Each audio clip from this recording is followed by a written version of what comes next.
Hello everybody, my name is Sean, and this is Rimworld Alpha 15. Today we're going to be starting a new colony. We're going to, if you, this is going to be something of a tutorial for new players, but it's also going to be a let's play. Basically, I'm just going to play through and try to explain everything that I do. I'm going to go into some detail, but it's going to be a regular game. I'm not going to play on an easy difficulty. I'm not going to. I'm basically just trying to explain the concepts of the game and how I look at various things. If you're a really good player, there's still probably new things in here. I'm always learning stuff from people who've been playing a lot. I feel like I'm a pretty good player. I'm going to be playing on Cassandra with extreme difficulty permadeath, and I tend to do fairly well, but I don't want to say I'm better than anybody else because there's a lot of really good players out there. Um, but if you're new to the game or haven't been playing that long, I've got about 700 hours in at this point, maybe 750. Um, and You should be able to get some good tips out of this, I hope. I don't expect people to play the same way that I do, but hopefully I can show you just some good ideas. A lot of people on Reddit are talking about how they don't see any like organized and tidy colonies and Let's Plays, and I'm hoping to do that. I think the downside to that is, a lot of these guys that are doing Let's Plays, they like to run it at 3 speed the entire time. Um, uh, I don't think they really want to do that either. But when you think about it, this game can easily last 50 hours. And if you break that down into 30-minute videos, that's a lot of videos. So I can see why Let's Players do it, but I'm going to try to play sort of halfway down the middle. Not as slow as I normally do, because I usually play at the speed 1, but not on speed 3 the entire time either. I'll spend a lot of time on 2 and drop it down into 1, and then go into 3 when there's nothing to really do. Anyways, if you're not familiar with the game, there are these scenarios that you can choose from at the beginning. There's the 3 default scenarios, and those are all just fine. You can also make custom scenarios, and I think a lot of people don't know about this. I made my Happy Fun Start scenario, which starts me with 5 pawns and a sniper rifle. But we're not going to play that one either. We are going to play the crash landed scenario, but I'm going to make one minor change to it. So let's go into the scenario editor.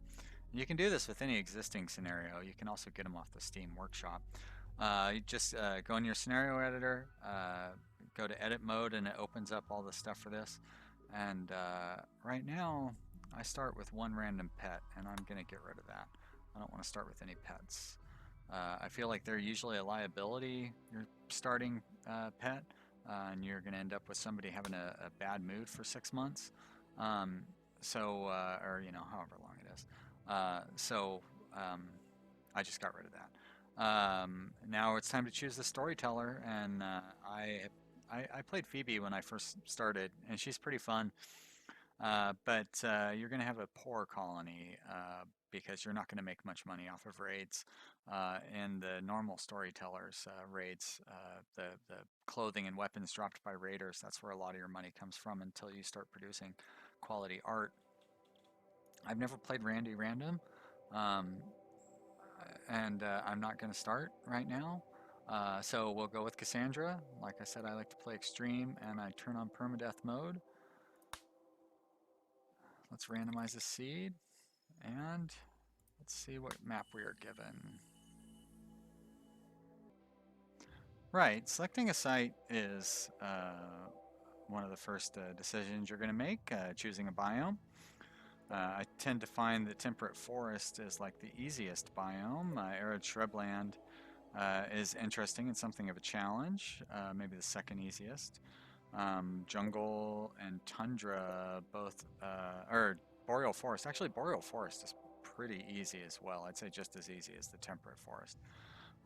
Jungle and tundra are both difficult. I'd say tundra is probably more difficult than jungle.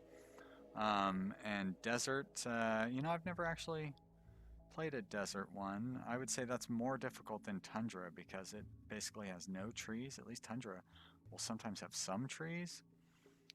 But I poked around a little bit and found this marble and slate with a good amount of rainfall and temperatures in the range that I want to play. And I think that's really, and it has large hills. I prefer small hills, but I'll take large hills. There's not a whole lot of difference between the two. Um, Once you pick out the biome that you want, it's really about kind of finding the range of items that you like, and so much of it has to do with personal preference. I just like the look of marble and slate, and I didn't want to have it be like I wanted to have a challenging temperature range, but not so brutal that people are going to die as they're walking to my colony, anything like that. I still want to be able to get good raids from humans, pirates and tribals and whatever, and merchant caravans and all those things. And I don't want them to die while they're on their way to or from my colony. So I haven't seen this map yet. I just looked at the stats here, and oh, I want to go to advance, and I want to change that to 275. I like to play on a slightly larger map. I actually usually play on 300 by 300, but I don't know like if my computer has enough memory to do that and run this video all at the same time. I'm still learning how to do this. So let's select that. Now we are going to be creating our characters. So it's interesting to see how many of these guys I can accept. The main things I'm looking for, I don't want to see, like, incapable of dumb labor is usually a deal breaker. I'll make some exceptions for my first 3 pawns, and I'll accept one incapable of dumb labor if they can do a bunch of other great stuff. This guy looks like, she looks like she really can. I don't like the chemical interest. Oh, I'm prostophobe too. Uh, yeah, that's really limiting. But too smart is great because she's going to learn really fast and she has a lot of great skills. So this is a real mixed bag here. She's got 3 strikes against her, but I'm still. She meets almost all of the all of the skills that I need. Social, medicine. Like I wouldn't count this, but she can train up pretty quickly. She's not a cook, unfortunately, but she can do construction and growing with enough competence to where she will train up quickly with both of those, and mining. So I'm going to keep her around, and that's actually going to make it much easier. Wow, this guy's pretty great too. Good military. Violet is not. She can fight too. Okay, that's good. So good military skills, growing and mining skills. Is he a cook? And she was not a cook, so that gives us a cook. Oh, and a strong research and a slowpoke, but that's fine. I don't care about that. All right. Well, I do not like this guy. Are incapable of firefighting, has a bad back, which means he's going to move at minus 30%. I don't care about the animal skill. He does got pretty good skills. And he's a fast walker, which will make up for his bad back. All right. Look at that. I am taking all 3 pawns with no rerolls. So let's start it up then.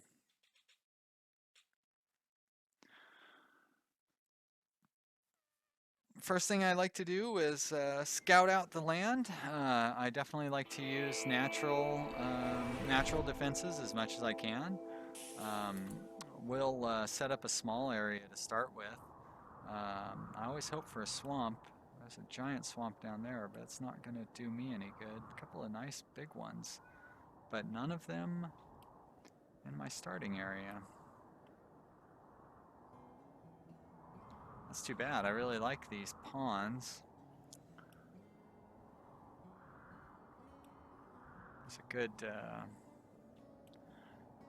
food area down there.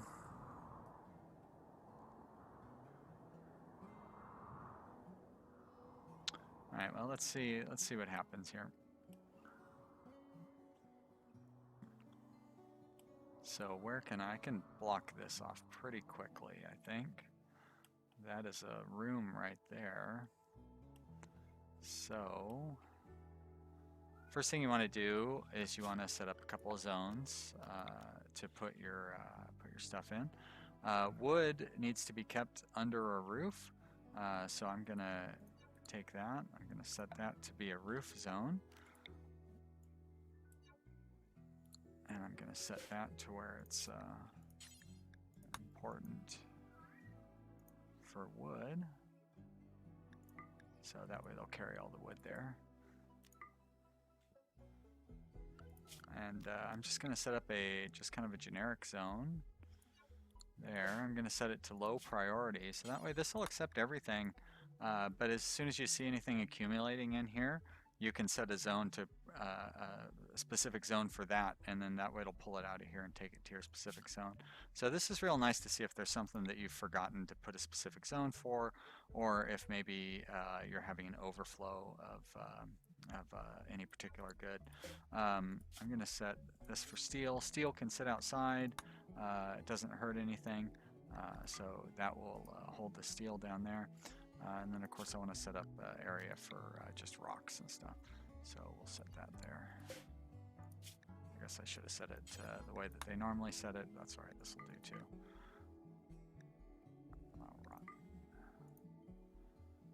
It won't be long before I start putting corpses in the kitchen, but for now we'll do that. And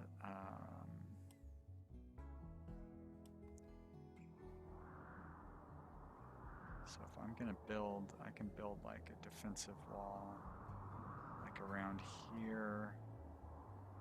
Where am I gonna grow food at? I'm gonna grow food down here,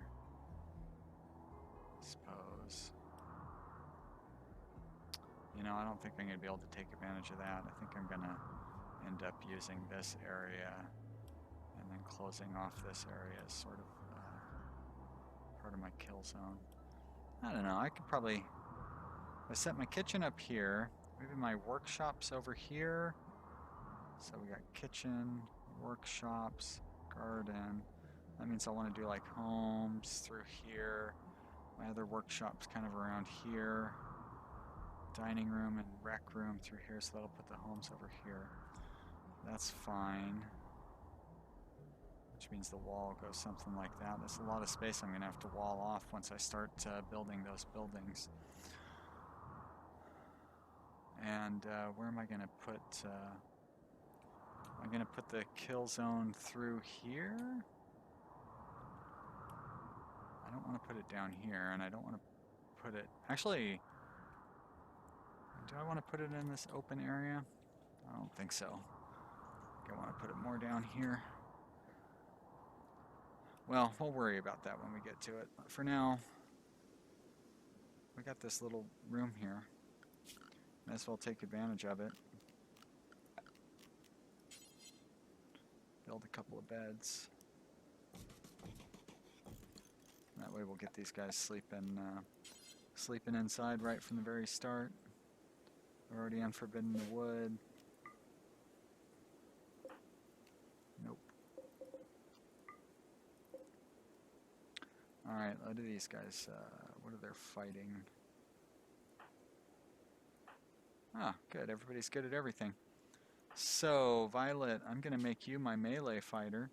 I put these little letters in front of their names to indicate what kind of weapons they prefer. E stands for melee. M was already used for mining when I came up this system. I don't use that anymore. But E stands for melee, so that's why there's an E there. You're going to grab that knife. Nathaniel's got a 9, a slowpoke. You're a fast walker. You have a bad back, so you're going to be slow as well. I think I'll have you be the range, so X is for range, that way I can pick hunters or snipers, and you're going to take that one. And then just regular close range firing is H, which is for shooting, and you're going to go ahead and pick that one up. Going to unforbid that medicine and that food. I suppose I should unforbid that steel, let them collect it. Alright, let's go ahead and turn it on. So first thing, is to set up priorities for everybody. So everybody gets firefight through flick set to level 1. I turn doctor off if they don't have any doctor skills. Although a lot of times at the start where everybody is at a terrible level, I'll go ahead and apply that to everybody. But then from warden down to research, level 2 is going to be the top priority. And so I'm going to set everything to either 2, 3, or 4. You're a good constructor, so you can go to 2. You don't cook, right? You cook. Grows. You grow. Oh, kind of everybody grows, so that's nice. That means I can maybe not make you... Well, you're passionate about it, too. You're passionate about mining. Oh, these are some pretty talented pawns. Nobody needs to craft yet. But one thing I always do is I set hauling and cleaning to 2. So that way, once they do their primary job, they'll haul and clean, and then they won't start doing any busy work until they're done, until the place is in good shape. Because if you don't haul and clean, that causes a lot of problems. Once I start having the ability to research, I might bump some of these up to 1. Actually, I'm definitely going to bump these up to 1 because I need stone cutting pretty quickly. I'm not seeing a lot of trees around here, so it's going to be difficult for me to get enough wood to build the walls that I need to build. But for now, we need to harvest the berries because food is going to be one of our first concerns. There's not a lot of berries out there to harvest. Ooh, there's some survival meals and also some wargs that are going to start hunting my pawns before too long. At least there's some muffalo down there. It says tundra, right? Oh, that's a different, interesting start for tundra. I didn't expect muffalo.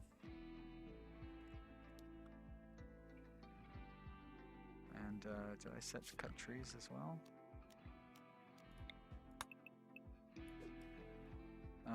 If you have the time, and normally I do take the time to do this, it's much better to click trees and find ones that are ready to harvest and chop wood rather than cutting them down. This one's only at 90%. Sometimes it'll cut them in, see, look at that, 67% on that one. I've seen 52%, so I'm guessing 50% is probably the cutoff. So like you're going to get a proportionally less amount of wood out of it by cutting it too early, but for the sake of expediency, I just cut it all with the mass tool.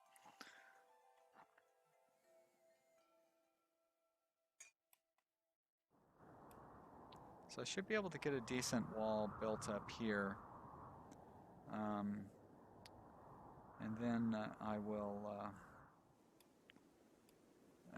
We're not really going to be able to get another wall built until we can encompass this whole area. That is a huge open area there. So it might be a year before we can really get strong defensive position set up. But I think that we'll be able to get a reasonably strong position set up here. And I can get a temporary workshop going over here. I don't really like wasting the resources of building a table that I'm going to tear down later. On the other hand, it's just you don't want to spread your opening base out, and if I don't plan out all the buildings, if I plan out all the buildings, it's going to be spread out too much. This is not a very good defensive position. If we started...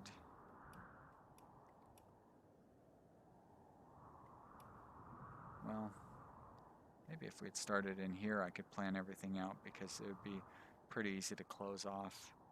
But even there, you got a really long wall that you got to close off there. Yeah, probably would have been a good starting spot. But I don't like starting. I like starting at the center of the map.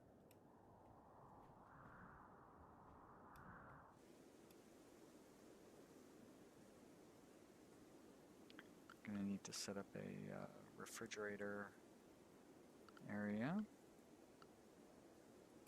too hard to do. Maybe if I think I'm going to end up moving this steel stockpile, because I think I want to build my area there. So let's go ahead and paste those settings, and let's delete that one. And let's set it up to build a wall. How much wood do I have? 170. Oh, jeez. So limited. So let's use the best of our resources that we can.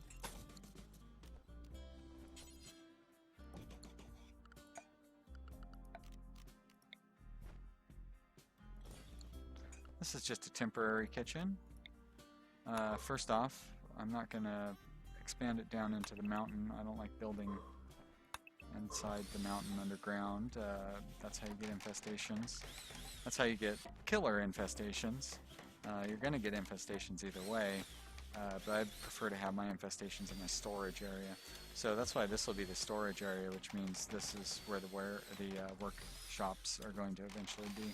So probably this whole original section that I'm going to set up, my original wall and everything, is probably going to be torn down and remodeled next year.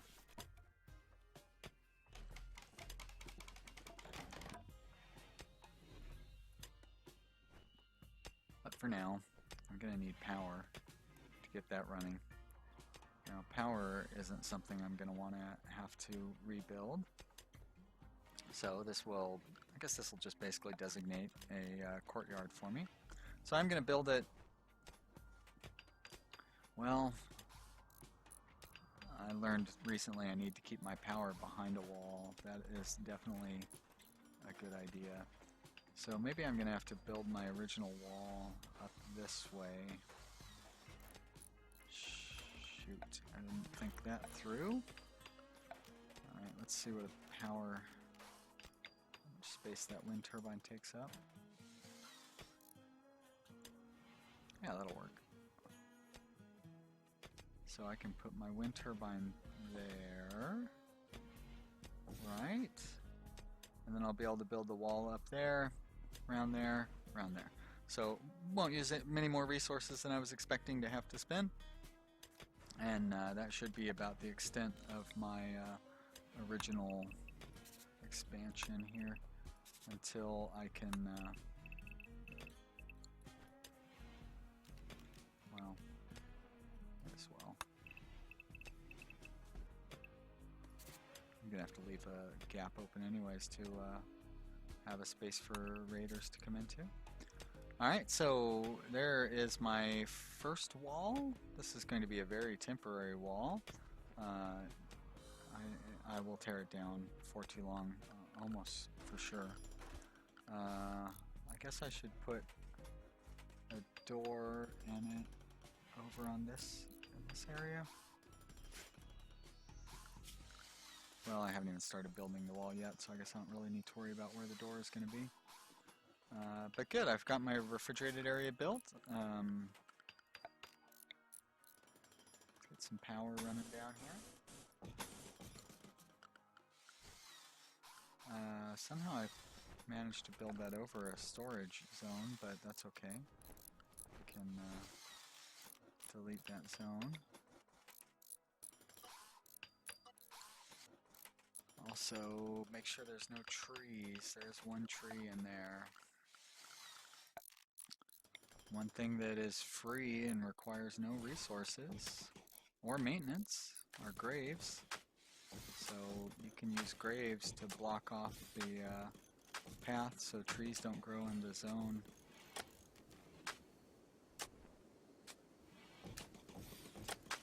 Don't grow in your zone where your windmill is.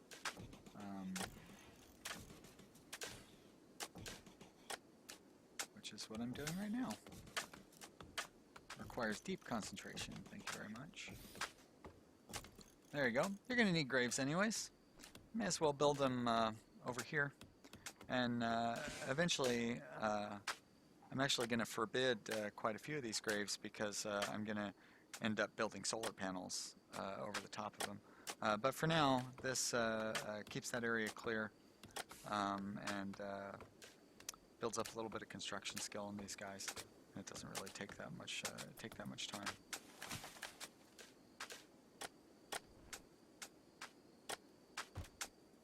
Even less time if I put it up to speed 3. Let's get those graves dug, fellas. Yeah, bedtime.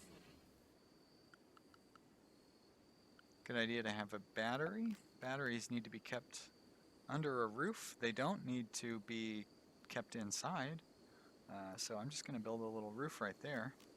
And then once they build that roof, I'll stick a battery under there. So that way I can have a little backup power in case things take a downturn.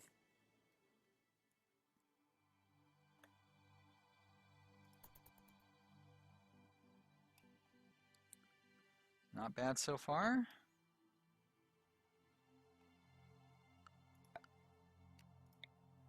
Let's see, what was I saying? I want to have my kitchen over here.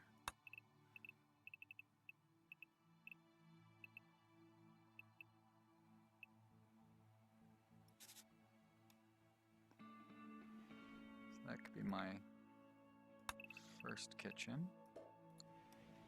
But I will need a much larger kitchen by the time the game is over with.